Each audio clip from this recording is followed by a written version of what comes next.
Hi everybody, it's Richard here again and welcome to another singles ranking video. This time I'm going to take a look at the singles of OMD or Orchestral Manoeuvres in the Dark. They're probably, in fact they are, my favourite 80s synth band, and their early singles are absolutely amazing. They released 30 singles from 1980 right up to 1996. Now, OMD really consisted of Andrew McCluskey and Paul Humphreys. Now, by 1989, Paul Humphreys decided to leave, but Andy McCluskey carried on, really with a new band, but it was really OMD in name only, because I don't think OMD is OMD without the both of them. But I am going to include those 90s singles.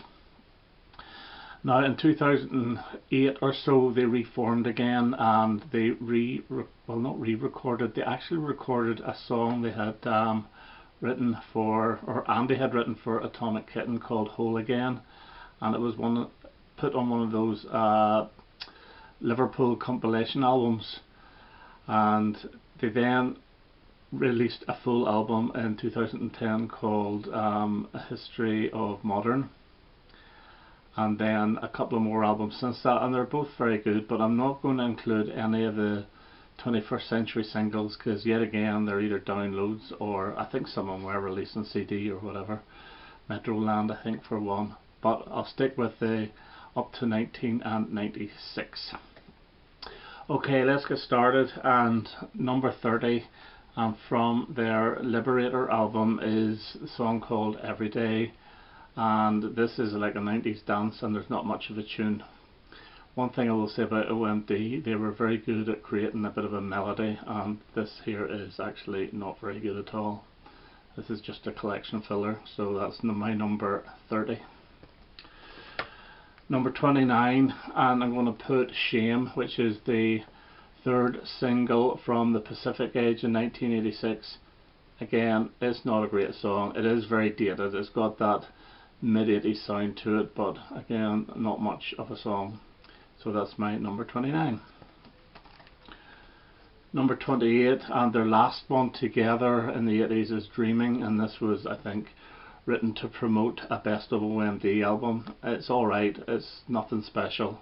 It is of its time again. One thing I will say about OMD is they really did sort of join in with the sounds of the time, and therefore some of the stuff does sound a little bit dated, but this is not great, and that's my number 28, Dreaming.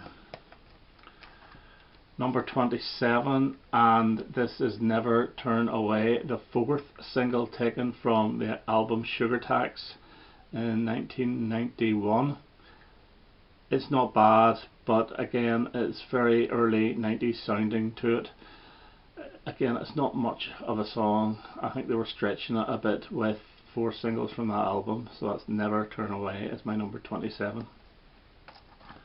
Number 26, and their second and final single from their last album to date, which is Universal, the title track. Yes, this is actually quite good. It's not bad. It's not really fantastic single material, but it's not a bad song. And they were getting away from that dancey type beat. They were becoming more Britpop in around 1996, 95, 96. It's okay. So that's my number 26. Number 25, and the second single from the Pacific Age, is We Love You. This is okay. It's good. It's not one of their best singles by all means. That's why it is actually 25. But we're starting to get a little bit better with the singles. I quite like this, We Love You. It's good to play loud. Number 24, and the third single from Sugar Tax, is Call My Name. This has got the sort of 90s dance to it, but it has a decent melody, and it's actually quite a good song. It's okay. I think we should have stopped there from taking singles, because this is the third one. And this actually sounded quite a bit like the second single from the album, which we'll come to pretty shortly. So that's Call My Name, number 24. Number 23, and we have the first single from the Universal, Walking in the Milky Way. This is a really big full production job. It's okay. It's a bit cheesy, but yeah, I quite like it. So Walking on the Milky Way from 1990. It's either 95 or 96. Okay, where are we at now? 22. And this is the third single from Crush, and this is La Femme Accident. My French accent is or La Femme Accident. La Femme Accident. It's actually a nice little song. There's not a lot to it. It's got a nice little catchy melody, but it's very sparse. But I do actually quite like this, so that's my number 22. Number 21, and this is from the movie soundtrack Pretty in Pink, and this is If You Leave. This is around 1986. Yeah, it's not a bad song. I think this is probably one of their biggest hits in America. It never grabbed me that much though. I just thought it was not one of their best, but I actually quite like this a bit more now than I did. So that is my number 21. So we'll get into the top 20, and number 20 is the second single from Sugar Tax in 1991, and this is Pandora's Box, and this sounds very similar to Call My Name, but it's a better song. And this was actually a top 10 hit, and I suppose it's very 90s dancey, electronic dancey, but it deserves its chart position, so that's my number 20. And number 19 from the same album, but the first single is Sailing on the Seven Seas.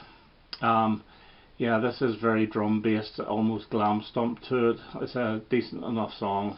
I loved it at the time. Maybe don't like it quite as much now, but this sounds completely different to the rest of the album. It really is a standalone song from that album, but it's good, catchy, very drum heavy, and you know, it's a real sing-alongable song. So that's my number 19. Number 18. See, most of these are the 90s. There is one 90s. It's quite high though.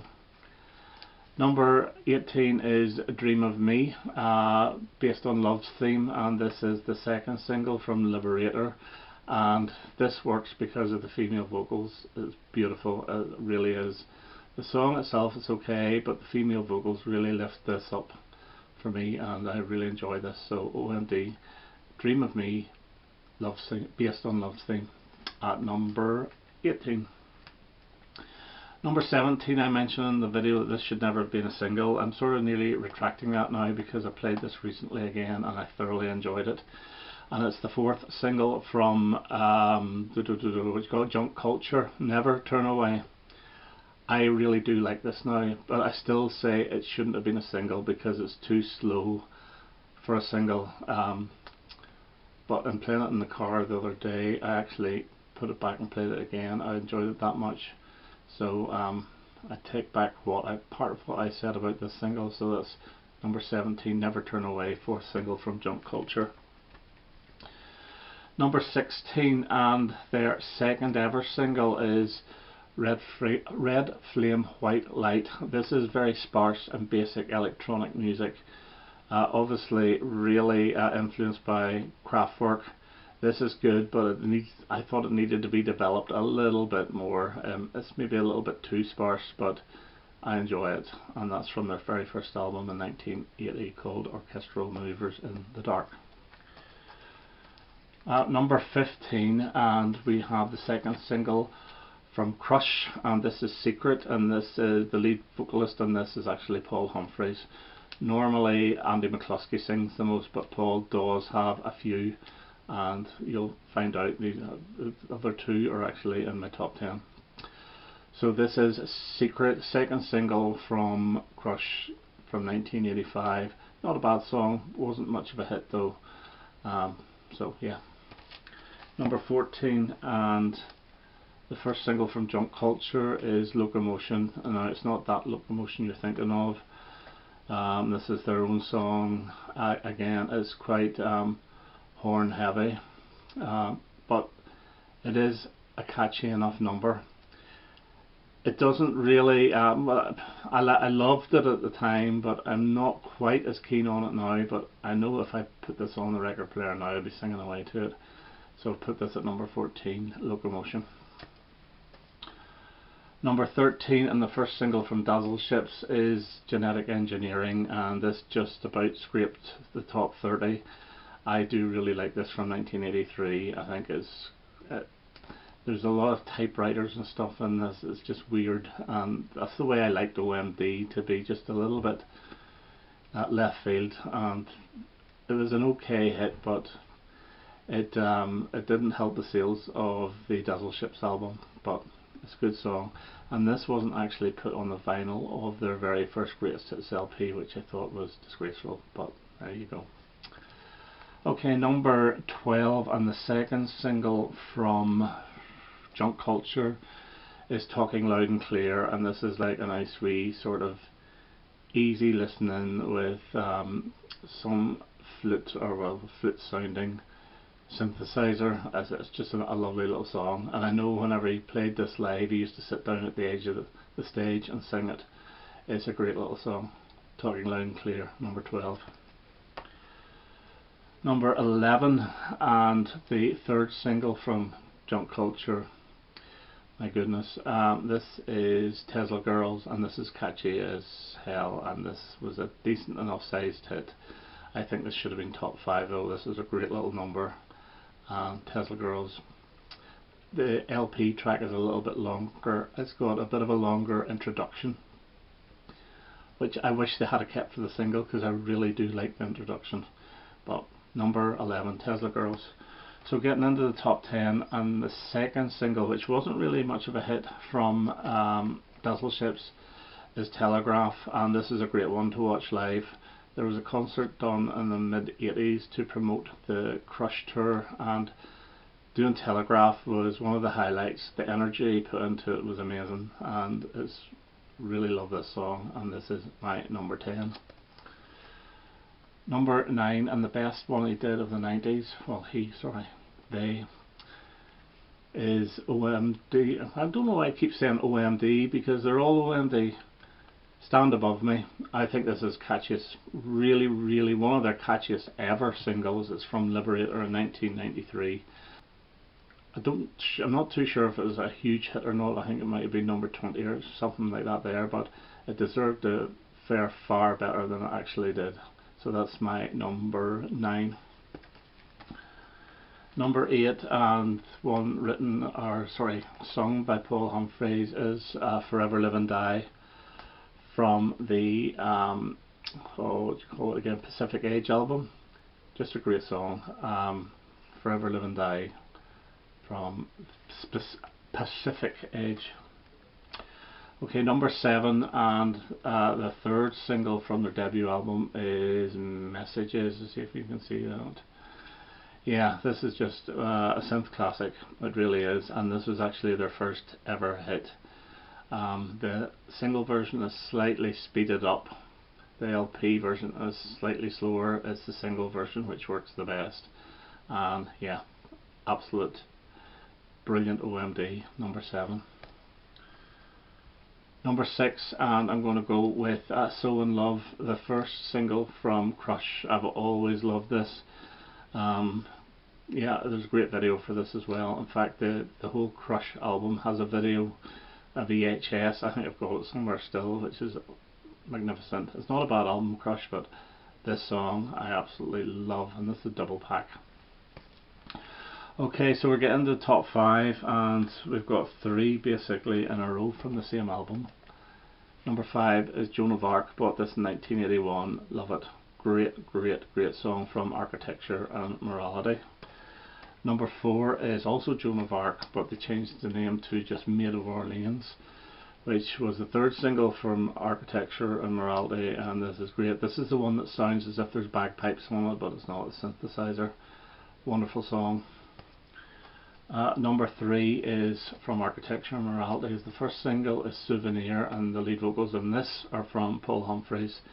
It's just delightful. It's really good early 80s electronic pop music. Number 2 is actually their debut single, and the electronic riff or hook on this is just mind blowing. This is Electricity. Absolutely fantastic song. I believe they play this in every concert, and I can totally understand why. Brilliant song, brilliant riff, and even to this day I think Andy McCluskey is jumping around the stage all over the place with this. Brilliant.